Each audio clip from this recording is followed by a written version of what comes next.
Hello, Bonneville County. You have just joined Money Monday with Senator Kevin Cook and Representative Wendy Horman from District 32. And our whole purpose here is to talk about the budget, JFAC, and what happened last week and what we're going to see next week, or this week, I guess. It's been busy. Last week was Education Week, so all of the colleges and universities, the community colleges, President Rick Gehman was in town with some of his team, as well as the State Superintendent of Public Instruction presented her budget on Wednesday. So it was a very full week, really digging into the details of the recommendations we've received for education funding. Ultimately, the committee takes all of those into consideration and makes recommendations that may or may not match the requests and the recommendations we receive, but that's the process we're in the middle of right now. So we get the recommendation from the agency, and then we get the governor's recommendation, and we look at that and we listen to the agency and what they would like to see, and then we go and boil that all out. And 6 weeks from now, we'll make a motion and vote on that. Send it to the House and the Senate, and then eventually to the governor. Starting February 20th, hopefully we'll have the voting question resolved before then. If not, I'm not sure what we'll be doing. Me either. But it's been busy. It's been good. So lots of good stuff. Let's see. We're kind of running late, kind of unprepared, and that was my fault. I forgot and got in the meeting.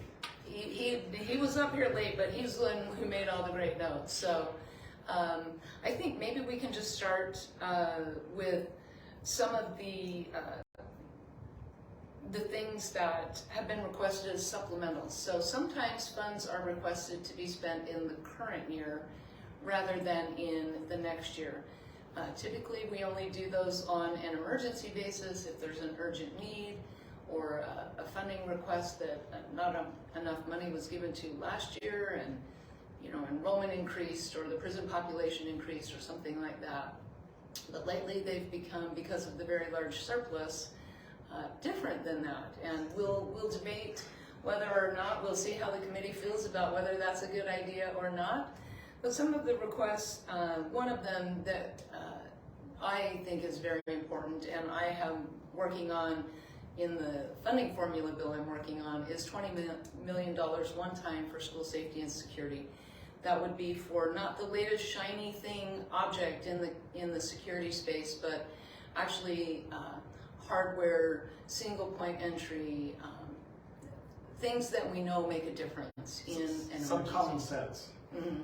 Yeah, Stuff. Durable, and PA systems, for example. If you don't have a great PA system, things that we know matter in an emergency. So that's 20 million out of the general fund. That's not ARPA, so that's your money that we're doing. But I agree. I think it's important. I think it needs to be done. And then this is probably one you're excited about. So last year we also funded a $1 million supplemental to support arts programs out in rural school districts, who sometimes would struggle to maybe start an orchestra or a band or a graphic design course because they lack the computers or the musical instruments. So this was $1 million that we appropriated last year. And as a result of this, there were orchestras that were able to start up in rural areas because they were able to purchase the musical instruments. So really, things that really are making a difference for students, especially in smaller school districts. And I'm a big STEM fan, but I would actually say STEAM, science, technology, engineering, arts, and math. Because sometimes it's that creative thinking and the combination of all of those fields, not sometimes, frequently now a lot of our scientific breakthroughs are coming from the combination of all of those thoughts. So for you football fans, think of Lynn Swan, all right? He had to take tap dance, ballet, and he claims that that's why he was such a great receiver in football. So I'm showing my age. Most of you probably There don't you know. go. So there is some good for that I think it's important to have that. Let's see. So some of the other stuff that was ongoing funds, there was a $65 million one-time expenditure This is for the IC application. It's a program that is for accelerated math learning, dyslexia handbook to create that so our teachers can use it, and counselors to help our children, and then a summer and after school reading. So again, a lot of money. It's a federal fund, 20 million, it's one-time thing. So, you know, again, the committee looks at that and we said, okay, how are you going to spend it? And then we decide on that. Is 20 million too much or is it right on? So something we have to decide on. Another $30 million has been requested to help with the Empowering Parents Program. That was a bill that Senator Lori Den Hartog and I worked with Governor Little on last year to help students who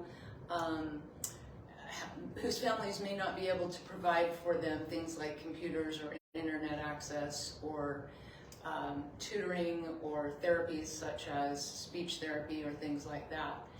And so that we used one-time ARPA funds for that last year, and the governor has proposed $30 million of ongoing general funds to support that program, which of course I support. And so far about $30 million of that has been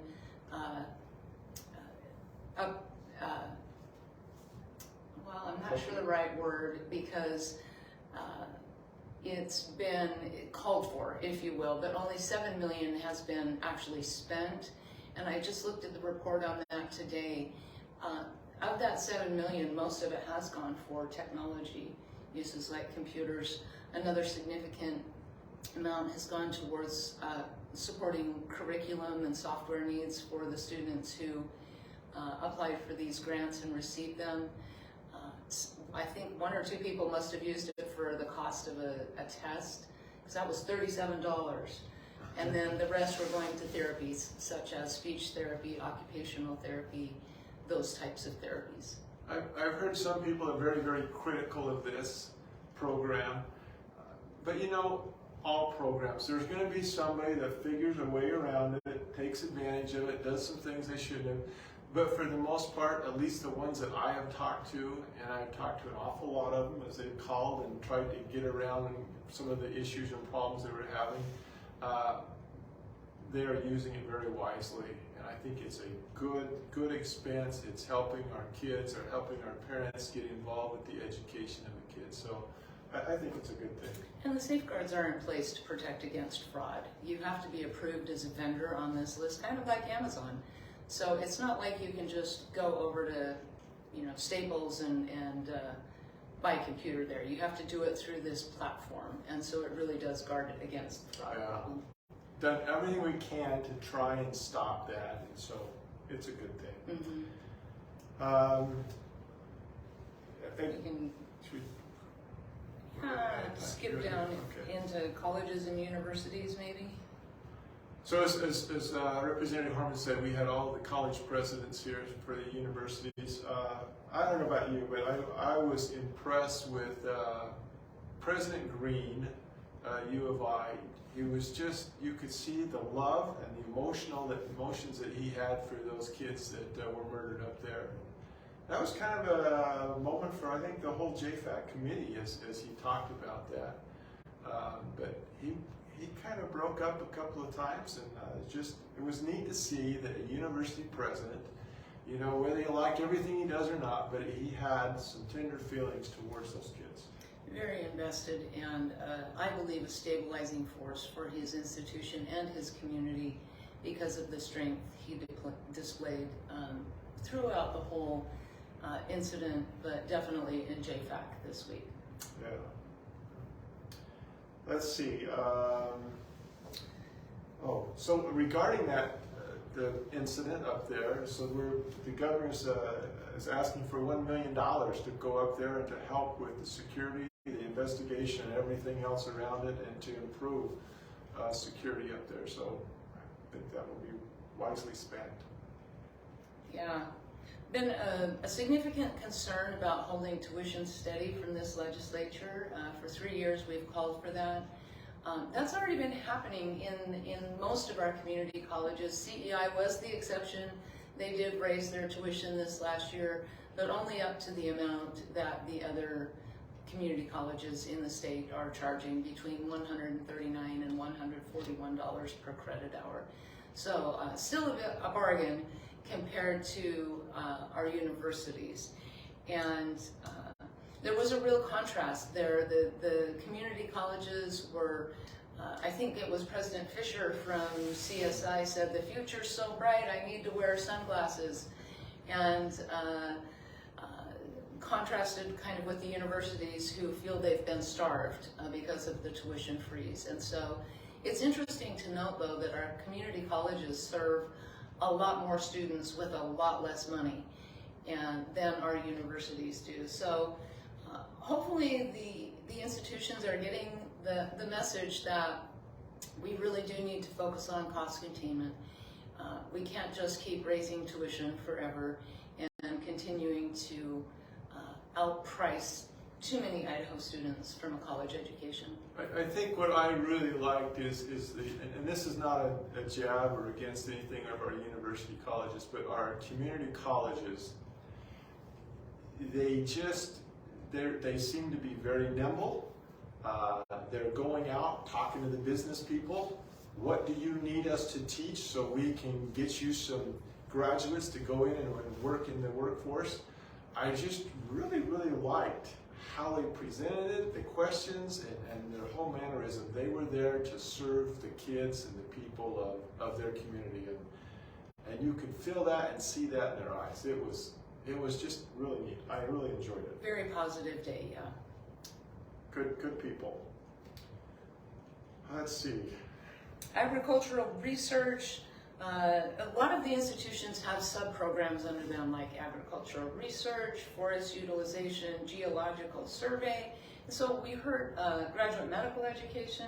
We heard from a lot of those smaller groups that provide services to the state, but they do it through the college and university's budgets. One of the things that we're doing at the agriculture is we've got the cafe. I don't remember what that stands for. Do you? Oh, I can't.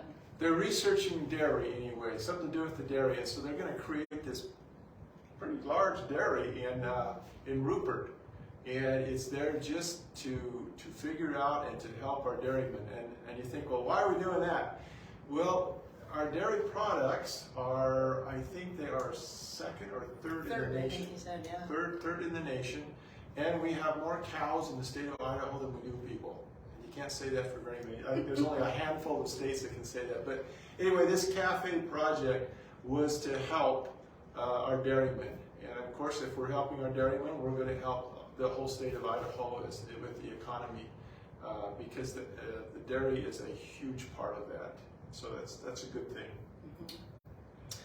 We started the state, because we don't have our own medical school, a public medical school. There is a private medical school here in Meridian, but we haven't had our own public medical school, and so we have entered into a partnership with Washington, Alaska, Montana, I don't remember, Wyoming is the other W, it's called WWAMI, and we pay for 40 seats each year for those students to go to. They go to their first few years at the University of Idaho, and then I think the last year or two at the University of Washington. There was a little bit of controversy in that budget because Idaho has a law on the books that we're not to be spending taxpayer dollars on things like critical race theory promotion, and it appeared that some of their courses were connected to that, and so they were very open about saying they would get back to us to make sure that taxpayer dollars are not compelling belief in those sorts of areas. So it could have gone differently, but they were great to work with and talk to. And they did say that, if I remember right, that those classes are optional. They are not required. If they want to pick that, fine, but they don't have to. We have the other one was the IDEP, so the Idaho Education Program. This is for our dental students. That one's a great program. They start with a year at the Idaho State University for 1 year in the dental program, and then they go to Creighton for the last 2 or 3 years, I think, is what they do there. And so they came and presented their budget, and that was interesting. So the guy that presented it was from Idaho Falls. I don't remember his name, but he was from Idaho Falls. So we education from cows to people.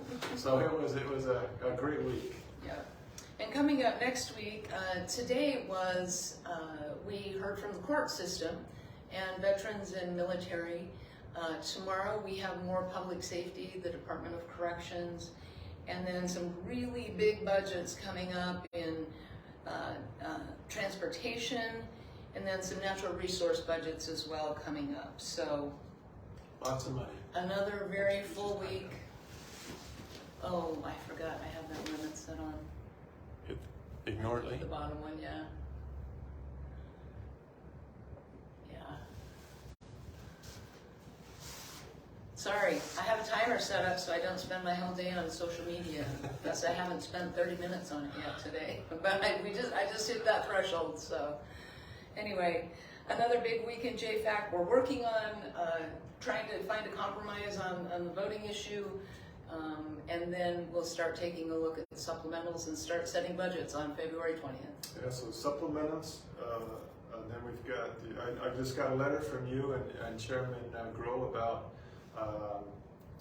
the economic outlook report. So that's coming up in a couple of weeks, I think, too. So If you have any questions, let us know on our Facebook page. We did start voting.